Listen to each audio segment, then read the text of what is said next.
महाभारत में भगवान कृष्ण ने सिर्फ अर्जुन का ही विषाद खत्म नहीं किया, कर्ण को भी बहुत बड़ी सीख दी।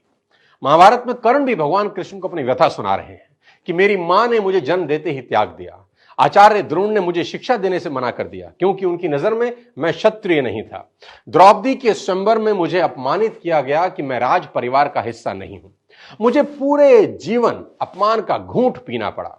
कर्ण पूछते हैं, केशव मेरा क्या अपराध था?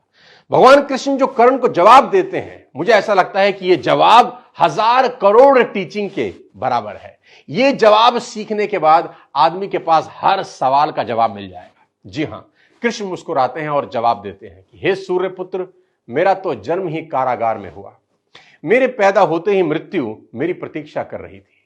जिस रात मेरा जन्म हुआ उसी रात मेरे मां बाप से मुझे जुदा कर दिया गया और जहां पहुंचा वहां सब काम मुझे ही करने पड़े। गायें चराने से लेकर गोबर उठाने तक सब काम करता रहा। सिर्फ 2 दिन का था, मेरे ऊपर राक्षसों ने हमला कर दिया, मुझे बारंबार जान से मारने की कोशिश की गई। मेरा अपना सगा मामा मेरी जान का दुश्मन था। मेरे जीवन की चुनौतियां कहां कम थी, अन्याय जीवन भर मेरे साथ भी होता रहा।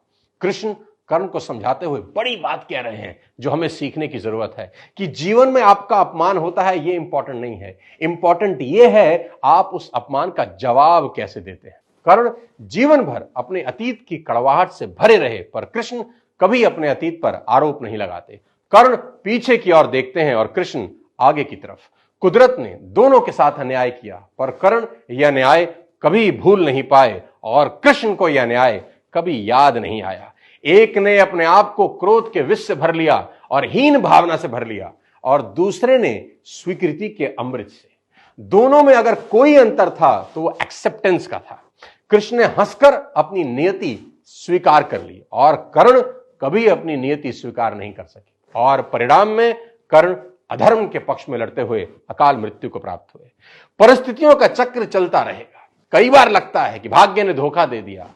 ये चुनाव हम पर है कि हम कर्ण की तरह रोएं या कृष्ण की तरह जीवन को उत्सव में बदल दें। जीवन में रोने के लिए नहीं, हंसने के कारण ढूंढने हैं, क्योंकि जीवन तो भगवान का भी कहां सरल था। जीवन है तो समस्या होगी ही, समस्या है तो हल भी होगा।